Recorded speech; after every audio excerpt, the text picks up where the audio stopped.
아브라함이 나이가 많아 늙었고 여호와께서 그에게 범사에 복을 주셨더라.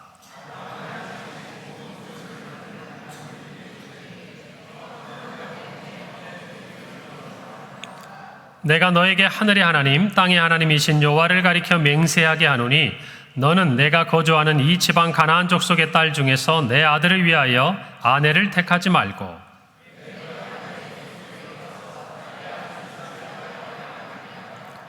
종이 이르되 여자가 나를 따라 이 땅으로 오려고 하지 아니하거든 내가 주인의 아들을 주인이 나오신 땅으로 인도하여 돌아가리이까?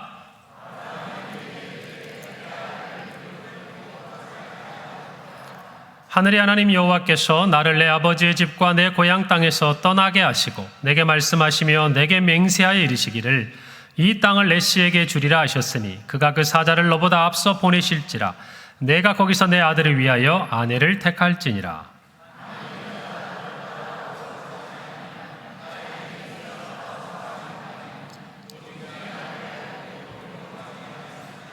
함께 있습니다. 그 종이 이에 그의 주인 아브라함의 허벅지 아래에 손을 놓고 이 일에 대하여 그에게 맹세하였더라. 아멘. 할렐루야. 한 주간 평안하셨어요? 즐거우셨죠? 네, 그래요. 수요일에 여러 가지 사정으로 못 오신 분도 계시지만 많은 우리 성도님들 오셔가지고 함께 우리 한 마음이 되어서 체육대회를 했습니다. 오후에 비가 왔지만 여러분 작년에는 오전부터 비가 왔어요. 얼마나 감사합니까? 우리가 어떤 일을 한 다음에 느껴지는 것은 감사로 늘 하나님께서 마무리하게 하신다는 거예요. 오늘 저와 여러분이 또 이 5월에 여러 가지 일들이 있잖아요. 여러분 그 일들을 함께 하면서 우리의 마음에 하나님을 향한 감사가 가득하기를 바랍니다.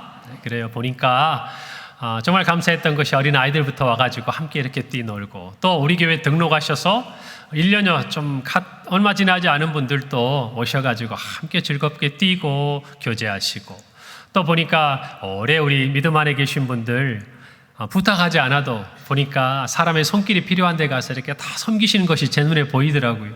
서로서로를 배려하고 여러분 얼마나 좋습니까? 그리고 제가 한 가지 안타까웠던 거는 갑자기 점심 먹고 난 다음에 기온이 뚝 떨어졌어요. 다 추웠을 텐데 다 저보고 목사님 안 추우세요? 저보다 물어보신 분이 더 제가 염려가 되는데 경품을 받으려고 안 가셨는지 아니면 끝까지 자리를 지키려고 계셨는지는 모르겠지만 어쨌든 하나님께서 정말 우리가 한 마음이 되어서 끝까지 머물도록 하신 은혜 정말 감사하는 한 날이었습니다. 여러분 행복하셨죠? 그래요. 보이지 않게 섬겨주신 모든 분들 감사를 드립니다. 여러분 5월에 참 여러 날이 많아요. 그렇잖아요.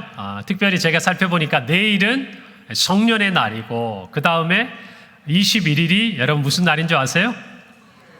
부부의 날.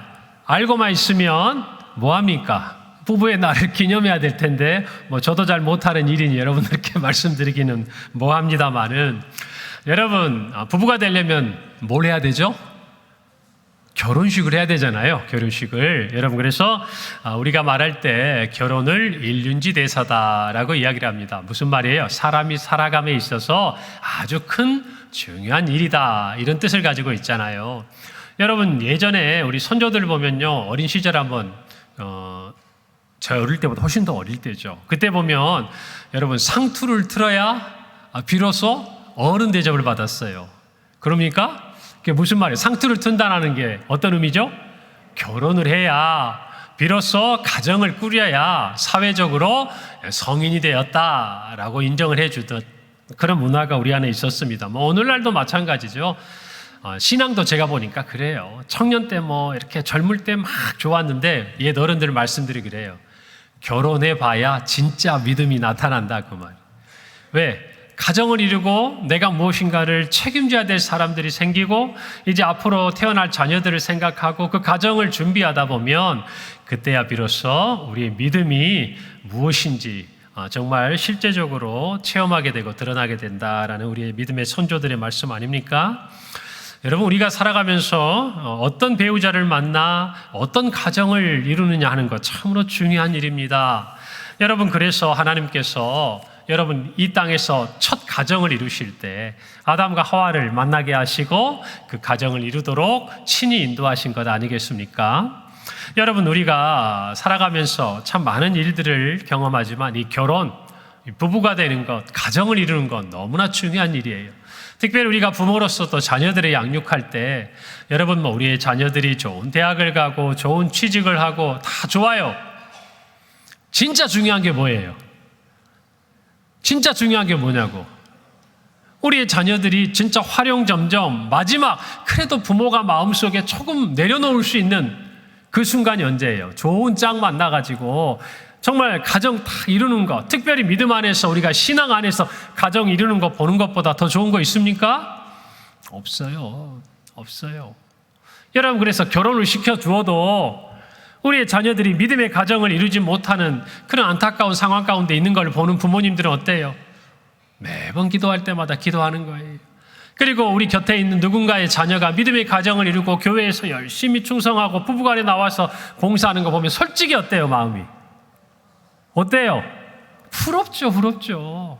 우리 중에 배우자가 믿음에서 멀어지거나 신앙이 아직 없으셔서 이제 앞으로 구원에 이르도록 힘써야 될 분들도 계시지만, 여러분 이럴 때 한마음 체육대회 같은 때 왔는데 어떤 가족이 다 와서 엄마, 아빠, 할아버지부터 다 모여가지고 있는 거 보는데 내 배우자들이나 우리 자녀들이 믿음에 떠나 있으면 어때요? 마음이 안타깝고 생각나고 그렇잖아요. 여러분, 그런 모든 가정마다 하나님께서 구원의 은혜를 주시고 믿음의 가정을 이루는 복을 주시기를 소원합니다. 축복합니다. 여러분, 부부에 대해 생각하면서 보니까 제가 배우자의 조건에 대해서 한번 찾아봤어요. 그랬더니 작년에 우리나라를 대표하는 어느 결혼 정보회사에서 하나 자료를 냈는데 타이틀이 이렇게 달렸어요. 이상적인 배우자의 모습. 어떤 배우자요? 그러니까 현실에서 찾으면 안 된다 그 말이에요.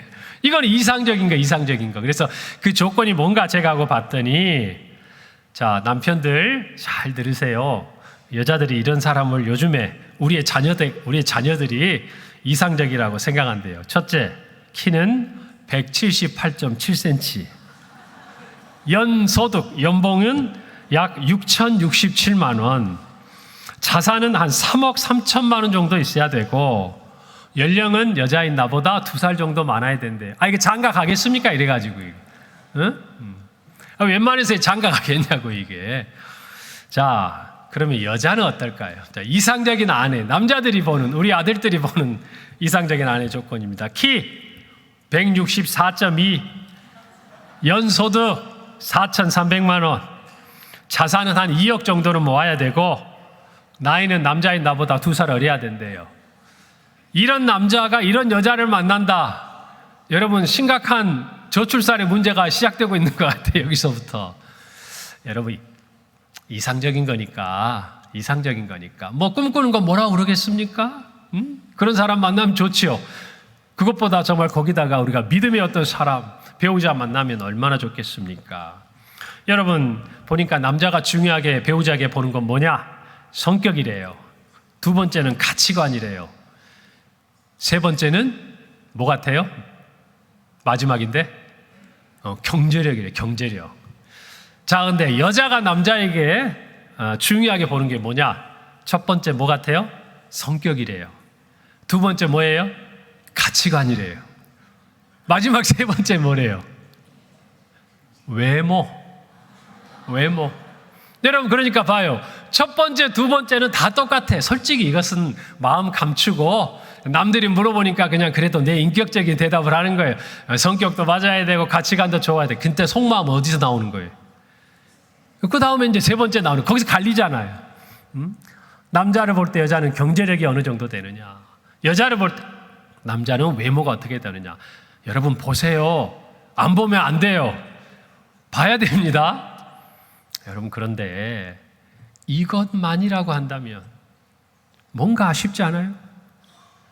여기 오랜 시간 부부로 살아가시고 또 살고 있는 여러 가정들 생각해 보세요. 우리가 이런 조건 갖춰서 결혼했습니까?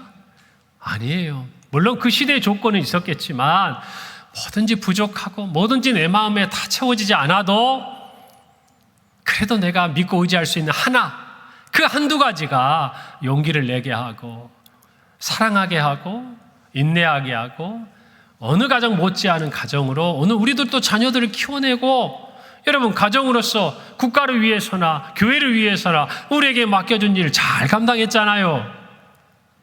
왜 대답들이 없으세요? 잘 못하셨어요? 잘 못하셨냐고. 제가 볼 땐 잘하셨는데. 여러분, 우리가 이 결혼이라는 중요한 것을 놓고 결국 우리의 자녀들이나 이 세대의 젊은이들이 무엇을 중요하게 생각하는가? 여러분, 그것에 따라서 그 가정이 대부분 결정지어져요. 결정지어진다 그 말이에요. 너무 세속적인 것 같다는 생각이 한편 들면서도 안타까운 마음이 있는 거예요. 여러분, 오늘 우리가 읽은 이 창세기 24장은요, 아브라함의 아들 이삭의 결혼에 대한 이야기예요.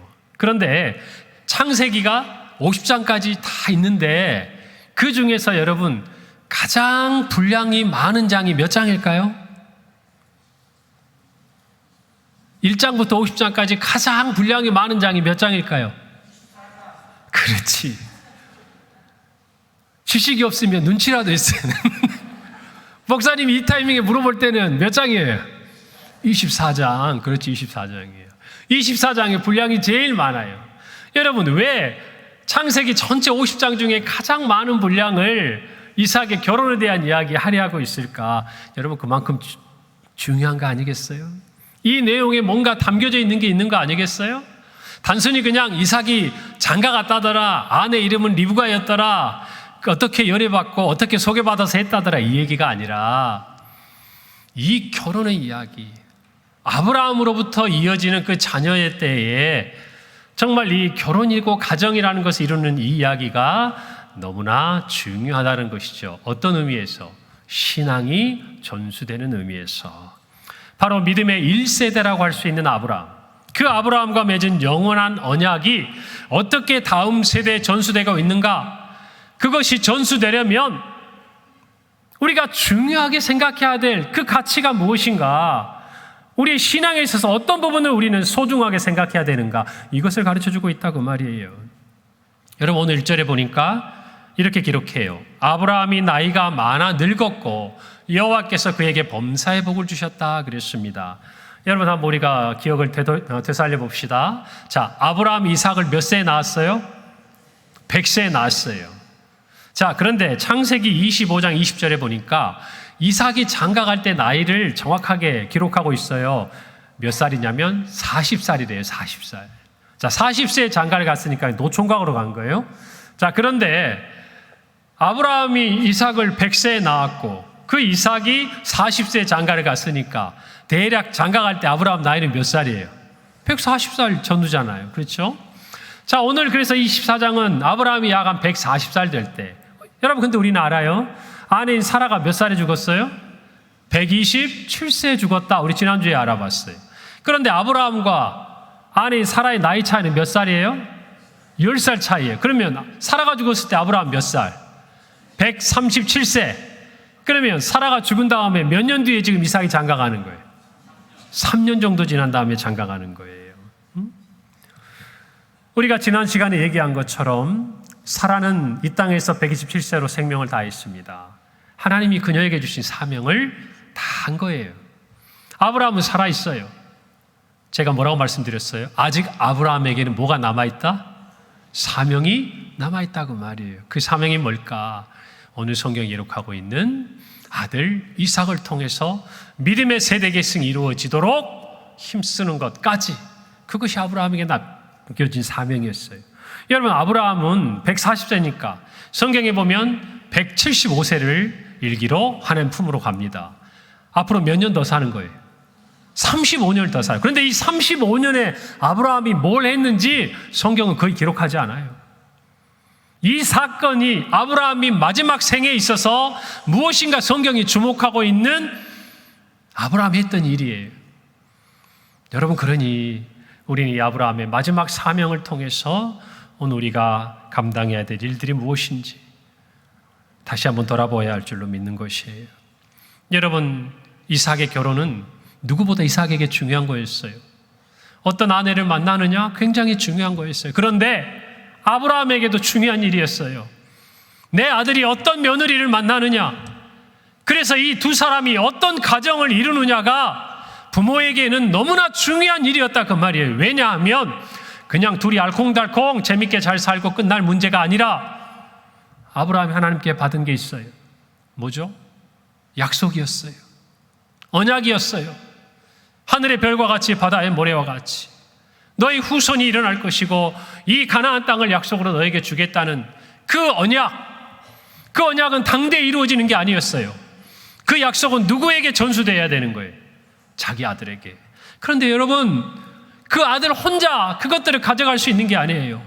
지난주에 말씀드린 대로 아브라함이 아브라함 될 수 있었던 이유 중에 중요한 하나는 아내 사라가 그의 곁에 있었던 것이었어요. 마찬가지, 아브라함이 아들 이삭이 믿음으로 따라 살고 싶어도 그 믿음을 힘들고 어려울 때 지켜주고 북돋워주고 그 길을 가도록 함께 나아갈 수 있는 아내가 필요한 것이지. 여러분, 반대로 생각해 보면 아무리 아들이 믿음의 길을 가고자 해도 그 믿음의 길에서 가장 먼저 넘어지도록, 가장 먼저 떠나가도록 가장 강력한 영향력을 미칠 수 있는 사람 또한 누굽니까? 아내예요. 아브라함 입장에 보면 며느리다 그 말입니다. 그래서 이삭에게도 결혼이 중요했지만 누구에게도 중요한 거예요? 아브라함에게도 중요한 일이었어요. 여러분, 오늘날 이 말에 여러분 동의가 되지 않으세요? 옛말에 이런 말이 있어요. 집안에 바깥 사람이 잘 들어와야 화목한다 그랬어요. 물론 그때는 아내들을 주로 이야기하는 거였지만 여러분, 사위도 잘 들어와야 돼요. 왜 동의를 안 합니까? 사위가 멀때같이 재미도 없고 분위기 파악 못하면 재미 하나도 없어요. 똑같아요. 남자든 여자든 구별할 게 아니에요. 그 가정에게 새로운 식구가 어떤 사람이 들어오냐에 따라서요, 완전히 분위기가 달라져요. 하물며 사람이 사는 것도 그런데 믿음의 영역에 있어서는 어떻겠냐 그 말이에요. 그러니 저와 여러분이 오늘을 살아가면서 참으로 이 결혼에 대한 문제, 특별히 우리 자녀들의 믿음의 선택에 대한 문제에 있어서 양보할 수가 없는 부분이 있는 거예요. 여러분, 오늘 아브라함은 아들의 결혼이라는 이 중요한 문제 앞에서 무엇인가 결정을 해야 될 때가 온 거예요. 그때 아브라함이 어떻게 결단하고 결정해 가는지 오늘 말씀을 통해 우리가 살펴보아야 돼요. 여러분, 오늘의 나는 어제의 내가 내린 결정의 열매요, 결단의 산물이요, 선택의 집합체라는 말이 있어요. 우리는 살아가면서 수많은 결단을 하고 결정을 하고 선택을 합니다. 그리고 그 결정과 결단과 선택의 열매를 오늘 우리의 삶에서 가지고 가는 거예요. 어떤 기준으로 우리가 어떤 선택을 했느냐에 따라서 오늘과 내일의 우리의 삶이 결정되어진다 그 말입니다. 사랑하는 성도 여러분, 지난 한 주간을 살아가면서 여러분은 크고 작은 결정을 했을 거예요. 여러분, 그 결정을 하실 때 무엇이 여러분을 움직였습니까? 어떤 기준을 가지고 여러분은 그것을 선택했습니까? 오늘 아브라함을 통해서 우리가 그것을 확인하고 무엇보다 믿음의 선택을 할 수 있기를 바랍니다. 믿음의 선택을 할 수 있기를 바랍니다. 첫 번째로 우리가 믿음의 선택을 하려면요, 한번 저를 따라서 해봅시다. 믿음이 선택의 기준이 되어야 합니다. 믿음이 선택의 기준이 되어야 돼요. 세상적인 많은 여러 가지 기준과 조건이 있을 수 있어도 저와 여러분이 하나님 안에서 하나님의 자녀라고 한다면 자녀들의 결혼뿐만 아니라 우리가 취업을 하거나 진학을 하거나 어떤 삶에 있어서 중요한 결정들, 아니 크고 작은 문제를 결정할 때도 우리는 어떤 기준에 의거해서 결정을 하게 되어 있다는 걸 아셔야 돼요. 우리의 몸에 익숙해져 있어요. 우리도 모르게 그렇게 따라가요. 그것이 기준이 되어 있어요. 성도는요, 믿음이 기준이 돼야 돼요. 할렐루야. 아브라함은 가장 자기가 믿을 수 있는 늙은 종에게 자기 아들의 결혼을 부탁합니다. 맡겨요. 오늘 본문이 밝히고 있지는 않지만 많은 학자들은 이 종을요, 창세기 15장에서 한때 아브라함이 후사가 없을 때, 아들이 없을 때 자기의 후사로 생각했던 다메섹 사람 엘리에셀일 것이라고 추측합니다. 여러분, 그런데 이 엘리에셀에게 아브라함이 이삭의 배우자를 택하여 오라고 이야기를 할 때 아브라함의 선택의 기준은 명확했어요. 다른 게 아니에요. 자기와 사라와 같이 하나님을 잘 섬길 수 있는 사람, 그것이 가장 중요한 기준이었고 그것밖에 없었어요. 오늘 말씀 볼까요? 3절 4절이에요. 내가 너에게 하늘의 하나님 땅의 하나님이신 여호와를 가리켜 맹세하게 하노니 너는 내가 거주하는 이 지방 가나안 족속의 딸 중에서 내 아들을 위하여 아내를 택하지 말고 내 고향 내 족속에게로 가서 내 아들 이삭을 위하여 아내를 택하라. 성품이 좋은지 아니면 외모가 뛰어난지 아니면 그 집안의 배경이 좋은지 여러분 그런 게 중요한 게 아니었어요. 아브라함이 그의 종에게 부탁했던 조건 하나는 명확해요. 뭐였어요? 이 땅 여자 말고 내 고향 내 족속에게서 내 아들을 위해서 아내를 택하라는 거예요. 무슨 말이에요? 나같이 내 안에 사라와 같이 하나님의 말씀에 하나님의 인도하심에 따라서 한 번도 와보지 않은 이 먼 곳까지 따라올 수 있는 믿음의 여인을 원했던 거예요. 할렐루야. 여러분 이것이 아브라함의 유일한 기준이었어요. 유일한 기준. 세상 사람들이 이해 못하겠죠. 세상 사람들이 이해 못하겠죠. 그러나 적어도 하나님의 사람이었던 아브라함에게는 분명한 목적이 있었던 걸 우리는 아셔야 돼요. 왜 가나안 땅이 아닌 자기의 고향, 자기의 족속에게서 구하였을까? 여러분 첫째는 아까 말씀드린 대로 자기와 같이 하나님의 말씀에 따라 순종할 수 있는 믿음의 여인이기를 원했어요. 또 하나, 그 땅에서 자라난 여인들을 보았던 거예요. 하나님 없이 자라난, 하나님 없이 살아온 여인들을 볼 때 여러분 자기 아들이 이 여인들과 함께 가정을 이루고 믿음을 지켜가는 일에 겪게 될 어려움들이 너무나 분명해 보였던 것이에요. 여러분, 그는 이 땅에서 나그네로 살았습니다. 아브라함은 그랬어요. 왜 그랬어요? 이 땅의 주민이 될 수 있는 방법이 있었어요. 그들과 결혼하거나 그 아들을 그들에게 주면 그 또한 이 땅의 주민이 되어 살아갈 수 있는 충분한 이유가 있었습니다. 그 땅 사람들과 관계도 좋았어요. 그런데 그는 굳이 그 땅 사람들과 하나가 되지 않았어요. 왜요? 이 땅을 하나님이 그에게 주실 것을 약속으로 간직했기 때문이었어요. 그리고 이 땅의 사람들과 하나 되어 사는 것이 아니라 이 땅에 하나님 나를 보내신 이유는 이 땅을 나와 내 후손들에게 주리라는 하나님의 약속을 믿었기 때문이었어요. 그래서 그는 굳이 그 땅에서 나그네로 살았던 거예요. 여러분, 그는 분명히 또 하나 알고 있는 게 있었어요. 하나님께서 창세기 15장에 횃불 언약을 맺을 때에 장차 미래에 일어날 일에 대해서 이야기합니다. 너의 후손들이 애굽으로 내려가서 그곳에서 400년 동안 종살이 하다가 돌아오게 될 것이다. 그 이유가 뭔가 하니 창세기 15장 16절에 이렇게 말합니다. 내 자손은 4대 만에 이 땅으로 돌아오리니 이는 아모리 족속의 죄악이 아직 가득 차지 아니하였다라고 기록해요. 아모리 족속 어떤 사람입니까? 그 가나안 땅에 살고 있던 사람들의 죄가 아직 가득 차지 않는 그 기간을 400년 동안 그들이 그 땅에서 종살이했다는 거예요. 어디에서? 애굽에서. 그게 끝이 아니라 돌아올 거라는 거예요. 여러분, 돌아왔다는 말 무슨 말이에요? 그 땅의 죄가 하나님의 심판에 다다를 정도로 가득 찼다는 얘기 아닙니까? 하나님의 심판받을 그 민족에게서 자기의 며느리, 하나님의 약속의 후사를 얻는다는 것이 아브라함에게는 뜻하는 것이 아니었어요. 아브라함은 그것을 피하고 싶었다 그 말입니다. 그래서 하나님의 은혜를 입은 사람을 찾고자 했어요. 자기의 또 다른 아들 이스마엘은 애굽의 여인과 결혼했지만 이삭은 달랐어요. 하나님이 내 몸에서 날 씨 이삭과 함께 영원한 언약을 세우겠다고 말씀하셨기 때문에 아브라함은 이삭의 아내를 찾는 일에 다른 어떤 조건보다 믿음이 기준이 됐던 거예요. 할렐루야. 저와 여러분도 마찬가지. 굳이 결혼뿐만 아니라 우리가 이 세상을 살아가면서 어떤 결정을 하고 어떤 선택을 할 때에 여러분, 하나님이 우리에게 주신 은혜를 분명히 깨닫고 하나님이 우리에게 주신 약속 안에 거하는 저와 여러분이어야 한다면 그 선택의 기준에 믿음이 가장 굳건한 기준이 돼야 돼요. 할렐루야. 이것이 저와 여러분에게 필요해요.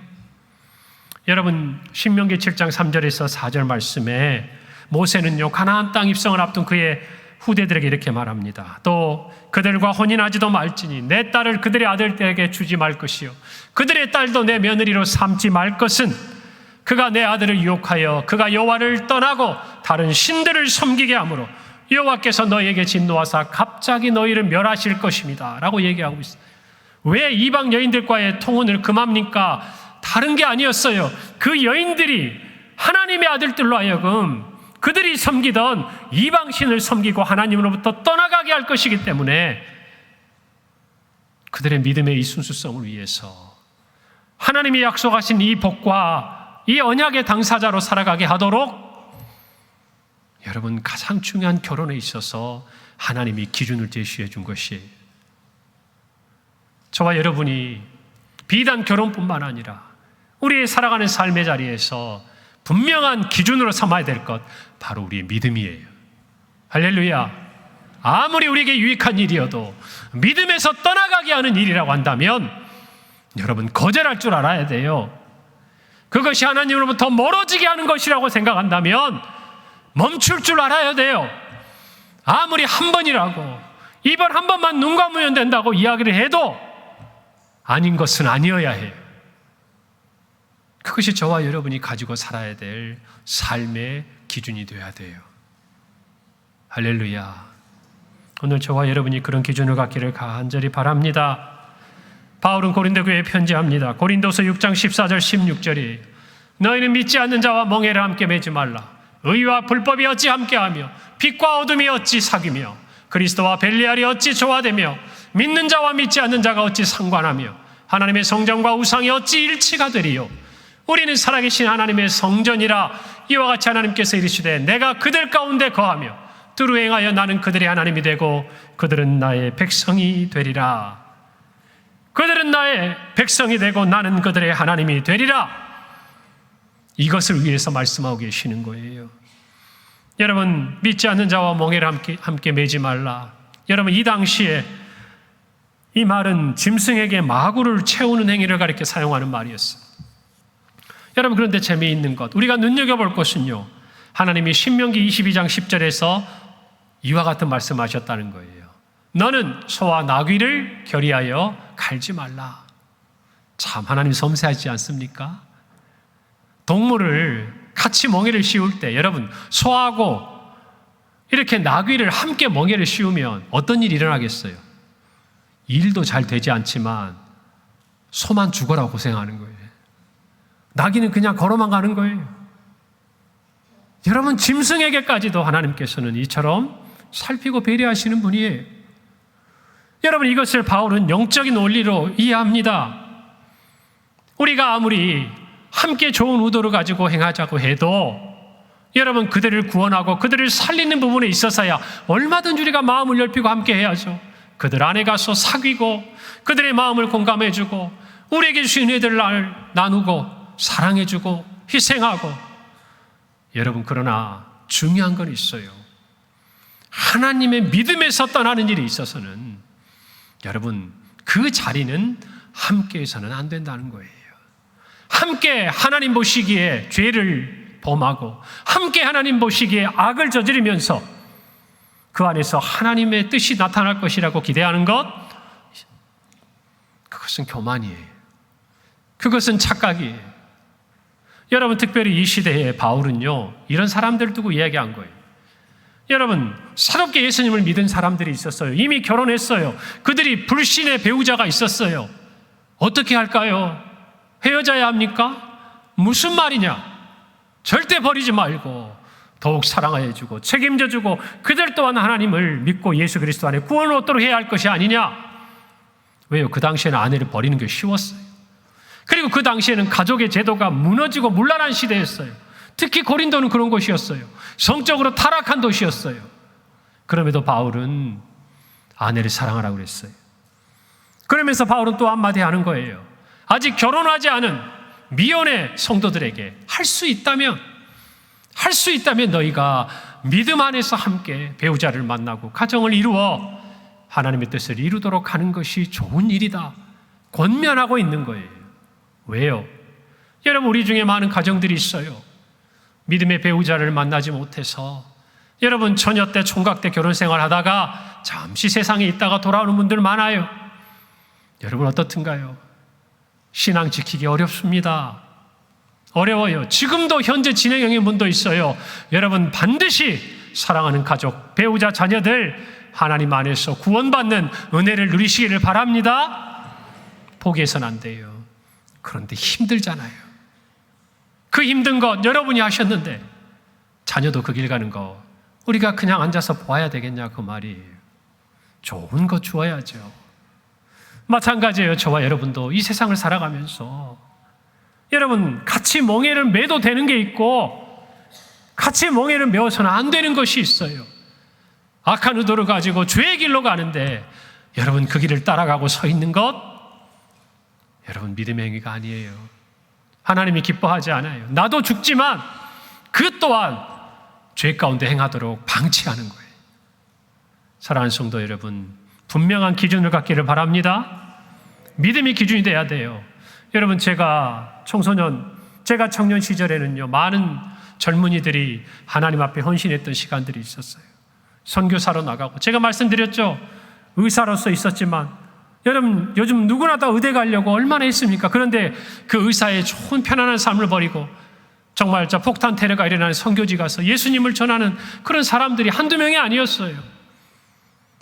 제가 아는 친척이나 친구들 중에는요 여러분 좋은 직장에 취업을 했어요.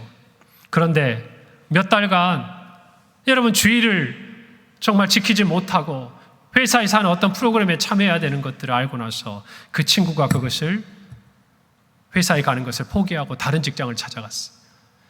여러분 얼마나 어리석은 일입니까? 저도 말렸어요. 야, 그 자리에서 예배하면 되지. 여러분 근데 그 친구는요 후회하지 않고 아까워하지 않았어요. 저는 그 선택을 잘했다 못했다 이야기하고 싶지는 않아요. 그런데 한 가지 자기 인생의 취업이라는 중요한 문제 앞에서 그것을 결정하는 기준이 예배가 되고 믿음이 되었다는 거예요. 그런 믿음을 가지고 있어도 세상에서 살기가 쉬운 게 아니에요. 제가 아는 저희 사촌 형도 여러분 요즘 다 아는 삼성, 현대, 대그룹 좋은 데 취업했어요. 여러분 그런데 그 몇 군데 취업한 가운데 제가 볼 때는 가장 약한 기업, 가장 어려운 기업에 취업해서 직장 생활했어요. 이유는 하나였어요. 믿음의 기업이었기 때문에.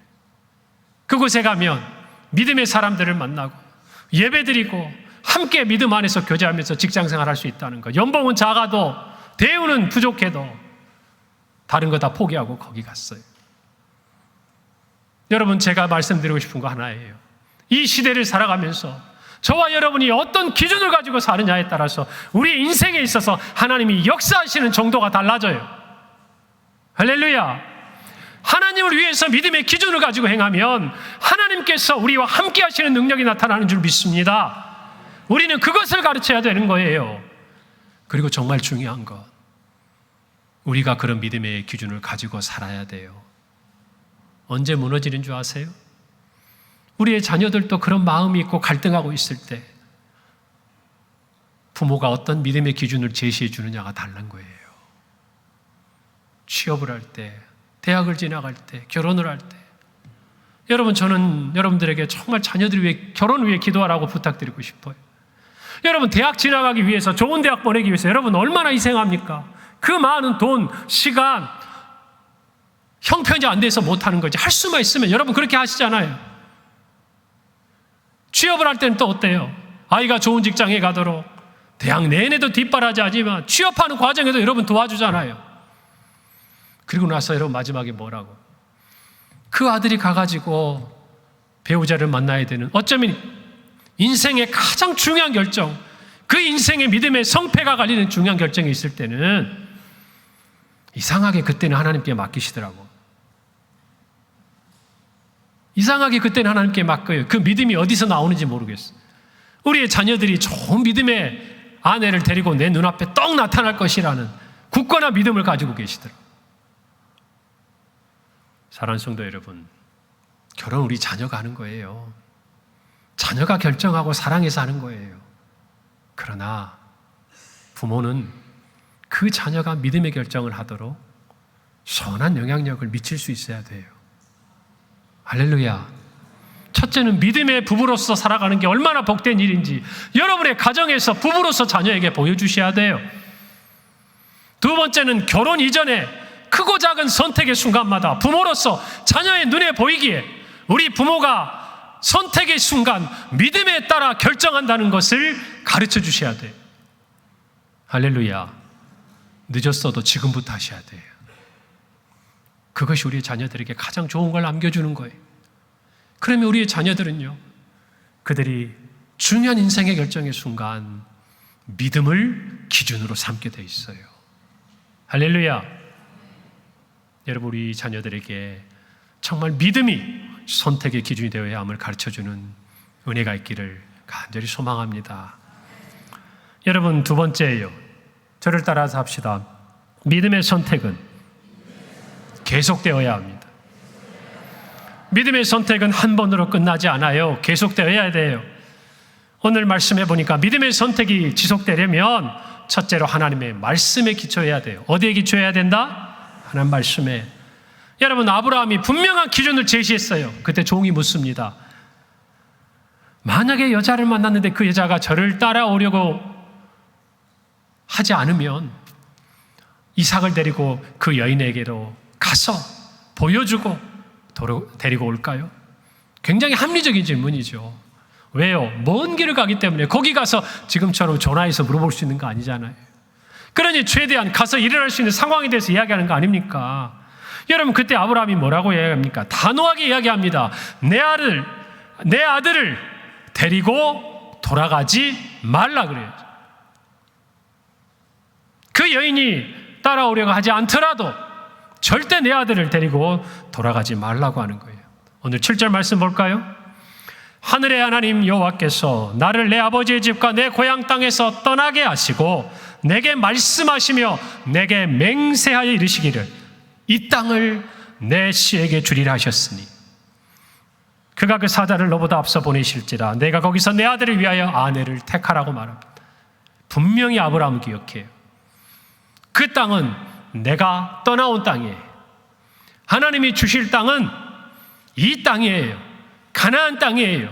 내 아들은 그 약속 안에서 가정을 이루고 믿음을 전수해야 되고 이 약속을 계승해야 될 하나님의 자녀라는 것이.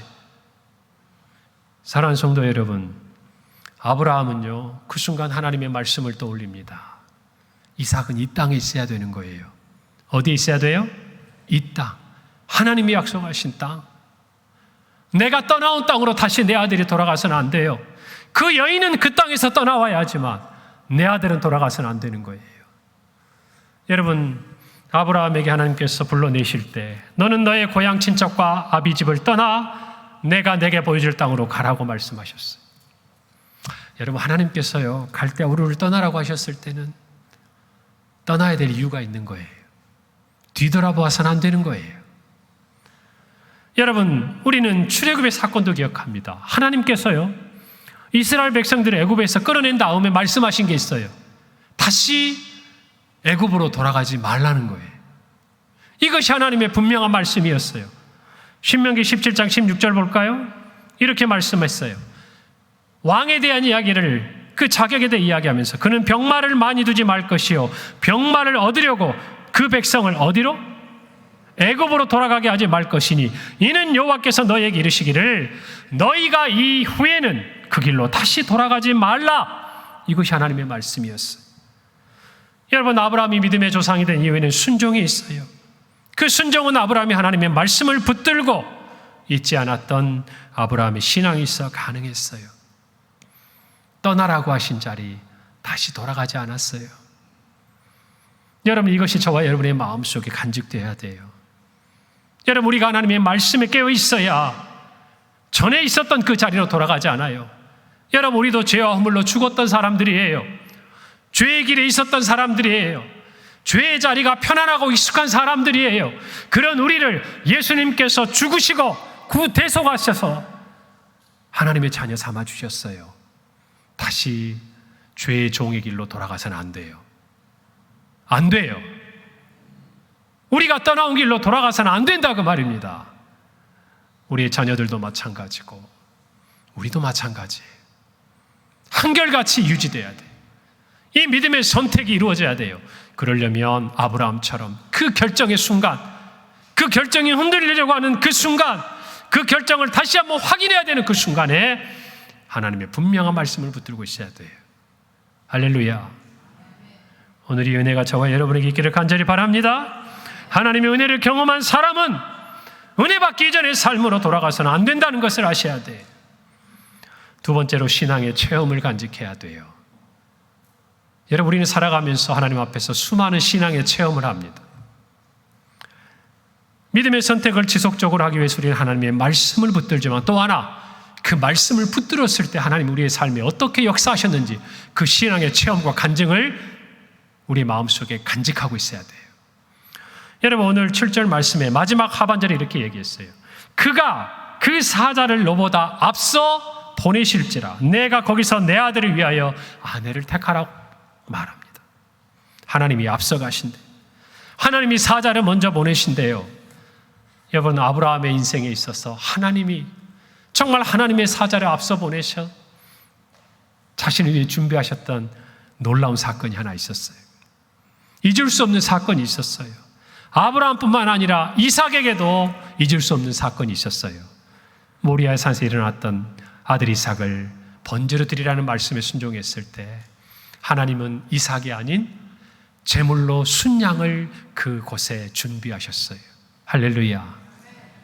여러분, 믿음의 원리는 심플해요. 단순해요. 우리가 믿음을 기준으로 이 믿음의 선택을 하면 하나님은 또다시 우리를 위해 하나님의 일을 하시는 분인 줄 믿으셔야 돼요. 할렐루야. 믿음의 선택에 있어서 절대 우리가 실패할 일이 없어요. 왜냐? 하나님이 우리보다 앞서 준비하시기 때문이에요. 모리아 산에서 이삭을 위해 하나님께서 순양을 준비하셨다면 믿음으로 선택하고 나아가는 이 이삭을 위한 배우자를 찾는 일에도 하나님은 반드시 하나님의 사자를 보내어 준비하실 것이다. 여러분, 이 간증이, 이 확신이, 이 체험이 있어야 저와 여러분이 믿음의 선택을 계속할 수 있는 거예요. 할렐루야. 한 번의 경험으로 지나가지 않기를 바랍니다. 한 번의 체험으로 지나가지 않기를 바랍니다. 세상에서도 배우잖아요. 실패할 때나 과거할 때나 때로는 타산지석이 되고 또 우리의 삶에 좋은 경험이 돼서 이렇게 했더니 이런 결과가 나오는구나. 다음에는 반복하지 말아야지. 다음에도 이렇게 해야지. 여러분, 이것이 우리가 인생을 통해 배우는 거 아니에요? 믿음의 여정도 마찬가지. 우리가 믿음의 결정을 했다면 여러분, 믿음의 체험이 다시 우리를 믿음의 결단으로 나아가도록 이끌어가는 신앙을 갖기를 바랍니다. 할렐루야. 우리 다시 한번 분명히 합시다. 우리가 살아가는 삶의 자리에서 우리 자녀들뿐만 아니라 우리 모두가 믿음이 선택의 기준이 되기를 바랍니다. 할렐루야. 그리고 한 번이 아니라 지속적으로 흔들리지 않는 믿음의 선택을 위해서 하나님의 말씀을 붙들기를 바랍니다. 지금까지 우리를 위해 놀라운 일을 행하시고 우리를 인도하신 하나님의 그 신실하심을 믿고 우리에게 나타나신 하나님의 그 능력을 의지하고 선포하고 믿음으로 나아가는 저와 여러분이 되기를 간절히 바랍니다. 기도하겠습니다. 하나님 은혜를 감사합니다. 오늘 우리에게 삶의 정말 선택의 기준이 믿음이 되어야 함을 이삭의 배우자를 찾는 아브라함을 통해서 깨닫게 하시니 감사합니다. 세상이 무엇라 말해도 이 믿음의 선택이 지속되게 하시고 말씀과 신앙의 체험을 간직하며 이 모든 믿음의 유산을 고스란히 우리의 자녀들에게 계승하는 믿음의 계승자요 또 다른 믿음의 전수자가 되는 우리 모든 성도들이 되게 하여 주시옵소서.